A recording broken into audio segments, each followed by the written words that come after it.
everyone. So as said, I think in the sessions and in the keynote, we've been exploring about different ways of accessing this minimal model of consciousness. And so I'm here to propose an alternative one, which is via pharmacological induction and a preliminary investigation looking into the phenomenology of that, as well as the early electrophysiological correlates of what that experience could be, in this case with the use of psychedelics. All right, so drug-induced MPE. And so just a very brief reminder, the idea of the MPE, the minimal phenomenal experience, is a minimal model of consciousness, broadly described as a state devoid of any contents of experience except awareness itself. And because of that, it's also a state without a sense of self, and thus may illuminate in the relationship between self-consciousness and consciousness more broadly, as well as consciousness in a more generic sort of sense, if we have this minimal model of experience. And so in initial proposals, the idea of the MPE is mostly achieved via meditation. And so I'm here to propose how about a pharmacological model of MPE? And this would be beneficial for the reasons that have been mentioned in two previous talks. Achieving an MPE via advanced meditations requires a lot of effort, years of practice, tens of thousands of hours at least.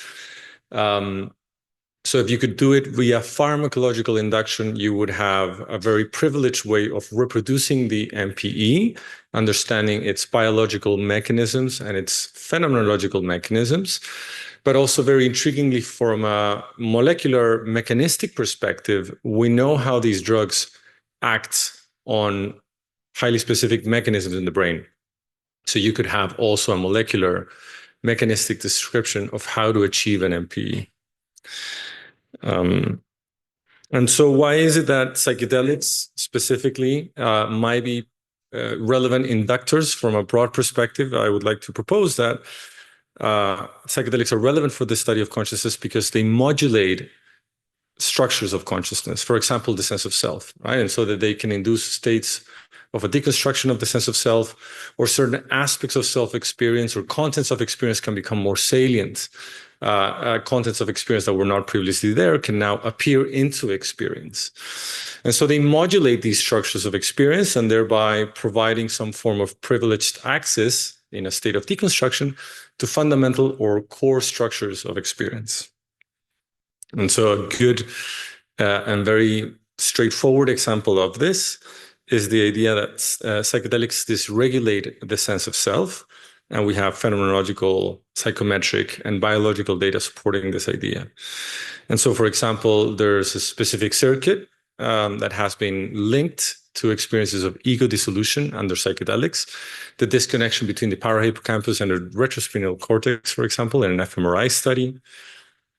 A different study has found that glutamate in the hippocampus is inversely correlated with experiences of ego dissolution. Again, the same structure, the parahippocampus structures in the medial temporal lobes that are thought to somehow relate to the narrative sense of self, a more top-down form of modeling pertaining the sense of self, an abstract sense of self that appears to be dysregulated under psychedelic induction.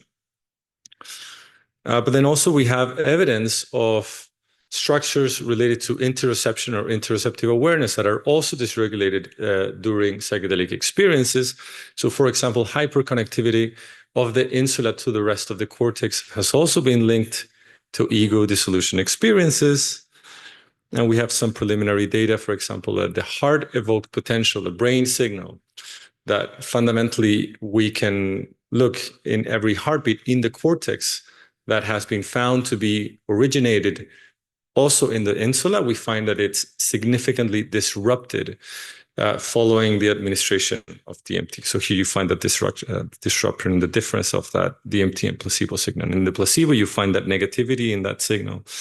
In the DMT state, fundamentally, it obliterates the signal. And so the idea would be that you would have a model here with psychedelics that disrupt these two broad levels of self-awareness or self-modeling, or whatever you want to conceptualize it, a high level and a low level. However, psychedelics also increased, or put differently, reconstruct aspects of experience. The most obvious example of that is the well-known fact that psychedelics induce high scores or elevated scores of visual imagery, eyes closed visual imagery or eyes open visual imagery. And there's also biological data corroborating that, or finding at least correlations between that visual imagery with increases in connectivity from the primary visual cortex to different areas of the brain. We have also a good amount of evidence now in the experiments that we have done with another potent psychedelic, DMT, that in about 60% of the people that we have given DMT in the lab, they report these experiences of social cognition or experiences of entity encounters, where there is salient novel phenomenology or contents of consciousness emerging during the experience. And then there's also now emerging evidence in the connections between psychedelics and language that psychedelics increase ideation, they increase the semantic distance present in language, somehow pointing towards this notion that there is more information somehow in that experience. There are more contents to talk about and to communicate to others during that experience. And so when we look at these conventional psychedelics and psychedelic experiences, the model of the MPE seems to be somewhat insufficient. While we have some aspects of experience that can be attenuated, like self-experience, other aspects seems to be confounding when it comes to this idea of the MPE. So the question is there a psychedelic that could somehow lead to a minimal phenomenal experience? And we think that there is one, and that is 5-methoxy-DMT, which is a naturally occurring compound found in the glands, the venom glands of the bufo toad that can be found in the desert in Mexico. 5-MeO-DMT is quite unique. It's a naturally occurring psychedelic, which has no recorded indigenous use. In fact, the oldest tracing of any human use of 5-MeO-DMT that we know about is this underground pamphlet that was written by this underground guy who went by this pseudonym called Albert Most in the 1980s. And so how he found out about 5-MeO-DMT remains somewhat of a mystery. Of course, he tried many things. That's why everybody's laughing. And so we have evidence that this 5-MeO-DMT induces high scores of self-dissolution or states of selflessness. This is preliminary data that we have in our lab studies with DMT and 5-MeO-DMT.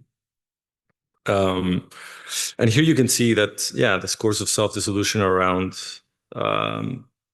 60 to 70% with 5-MeO-DMT. But at the same time, there's minimal effects in visual experiences and minimal effects in social cognition. And so you would have a better model for a deconstructive experience when you compare it to the other psychedelic substances. And so 5-MeO-DMT is a plausible candidate for a control and targeted form of a minimal phenomenal experience. And so I'm going to show you some preliminary data. Before we were able to get approvals to do this at the lab, we went out to ceremonies where people were conducting retreats involving 5-MeO-DMT. We went to 2 different ceremonies. We took EEG equipments. One of them happened in the Netherlands. Another one happened in Spain. Participants inhaled 5-MeO-DMT. In one ceremony, they used synthetic forms of 5-MeO-DMT, and in another one, they used the venom of the toad. We did analysis on that venom. We found high levels of the presence of 5-MeO-DMT. We recorded brain activity during the 5-MeO-DMT experience and in baseline recordings using EEG. After the effects subsided, we performed micro-phenomenological interviews, and that's It's really nice that in her presentation, excellent presentation by Emma, she introduced the method, so I don't have to do it again.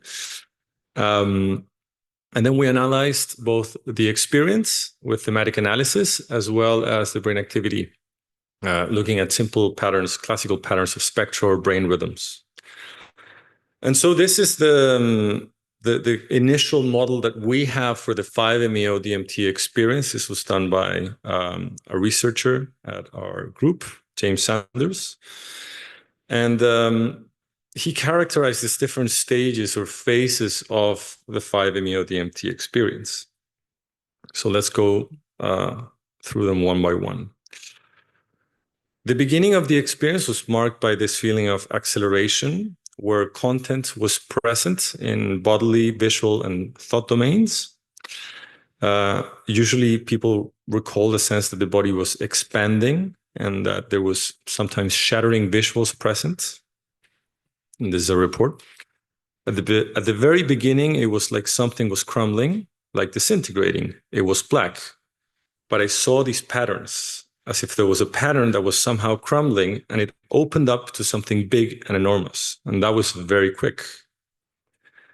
This was followed by a stage called immersion and merging, that was characterized by a partial disconnection from the environment, intense feelings present in the body, as well as intense feelings and emotions. And those emotions could be either positive or negative. But interestingly, the emotion was felt as not belonging to the self, as a form of emotion that was somehow depersonalized. I could feel energy centered in the torso, warm energy, very beautiful. The emotions are giving birth to energy within you. I was feeling like I'm letting go of something. I didn't really exist as a person. My surroundings didn't exist. Like I was the emotions and the energy. This was followed by a third stage called the abstract stage of the experience, where there is an experience, but it's radically restructured. It is described in very idiosyncratic visospatial characteristics, and most of the times no other contents of experience were described. There were no limits or no objects, no dimensions even. I had no thought, I had no senses, but I had some feeling of like a pyramid or something. And the color, it was kind of like a rose color, but it is not that I saw this. It was more kind of a feeling of the space. So there's a feeling of this kind of rose-colored pyramid. And then finally, the peak of that 5-MeO DMT experience, like the culmination of that intensity at least, in a stage that we were struggling how to call. In the discussion group earlier, we were saying that the MPEs usually described in negative terms, and I think this is very much the reason why we struggled. We finally settled on a name called everything and nothing, where there's an extreme reduction of all possible phenomenological distinctions, no spatial nor temporal qualities, no subject-object dichotomies, no features of the self, and no other contents. I was not there. It was like I was accessing whiteness, quiet, blissful, enormous whiteness. I was everything. There was no controller or observer. It was not me. I don't know what happened. I somehow had a glimpse of the wholeness. And so I think quite resonant with what Emma was presenting in the case of meditators, a sense of somehow enormity, while at the same time as a sense of a void. And then at the calm down of that experience, what we call the reconstitution, a gradual return of structures of experience. And this return was somehow variable. It didn't follow precise ordering between the different participants. I'm not going to read the report on that one. It's not necessary, I think. And so then we performed a very straightforward analysis, seeing how these different stages relate to classic structural features of consciousness that we usually care about. And indeed, in this stage of everything and nothing, we found that The embodied sense of self was either absent or universal and featurelessness. The narrative self was absent. Thought and reflections were absent. There was a complete sense of disconnection from the environment. And the phenomenal distinctions were either absent or were very, very much minimal. And so there's preliminary evidence pointing towards this notion that this peak 5-MeO moment can be a very good candidate for a minimal phenomenal experience or a minimal model of consciousness. Then this is the analysis of the EEG data. Because of the naturalistic conditions, we couldn't interfere with the experience. We couldn't temporally tag these different moments. So what we have is a general average of the experience looking at the electrophysiology. And what we found was these strong reductions in alpha power, global reductions in alpha power, and reduction in posterior beta power. So very much in line with what Helene was presenting, at least when it comes to the alpha power. Right? Did you see something in the beta? I think it's just the alpha mostly, right? Yeah. So like usually when you look at any sort of experiment where alpha is reduced, you find it kind of localized. And what you find here is this: everything goes blue. The whole brain, all alpha power really goes out. And this seems to be very much resonant with the work that Yair does with Aviva in their lab in these boundless states, bodily boundless states of expert and advanced meditators. When they compare in the dissolution versus rest, so the no body versus the disembodied condition versus a resting state condition, you also find these very strong decreases in both alpha power and beta power.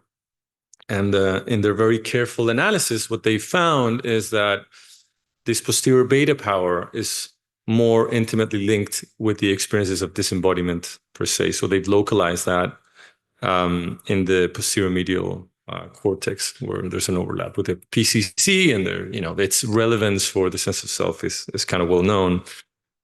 The way that I interpret this is that alpha power, under a predictive processing perspective, and in the analysis that they've done in animal work, alpha power is usually related to carrying these high-level priors. And because alpha power is also very much inversely correlated with DMN activity, the default network activity, and there's good reasons to think that this alpha power reduction is somehow related to an absent narrative sense of self, and this posterior beta power could relate to the absence of a bodily sense of self. So a selfless state where these two different aspects of the self, a high level and a low level, relate to these different biological markers or electrophysiological signatures.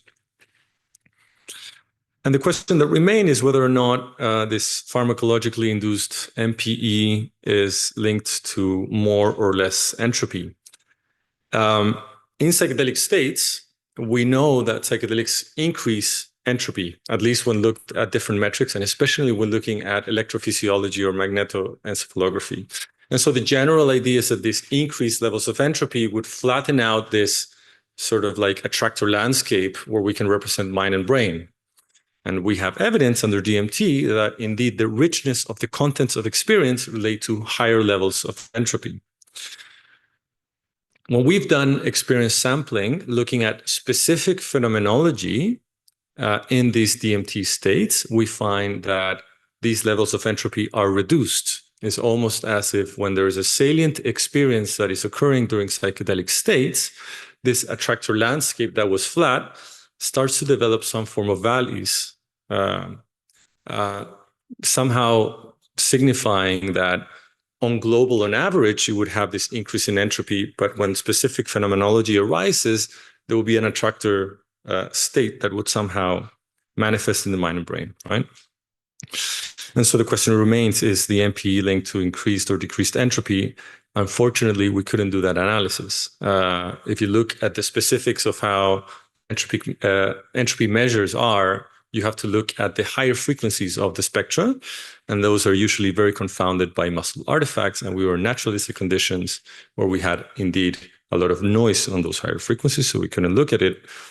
But if I were to speculate, I would think that in this form of pharmacologically induced MPE, and I would also speculate that in these advanced jhana states, the MPE would be associated with an increase in entropy, a state where you would have an increased level of noise in the system passing a critical point where no phenomenological distinctions are possible, thereby the association of a state of everything and nothing occurring at the same time.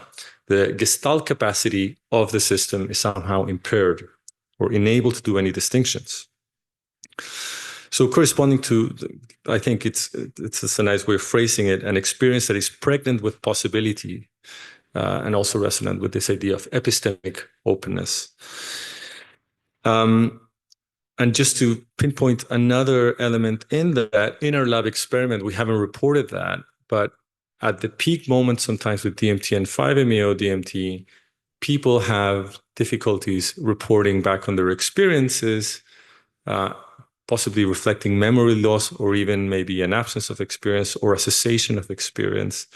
And I would further hypothesize that you continue increasing this noise, you wouldn't have any experience whatsoever, not even of awareness itself.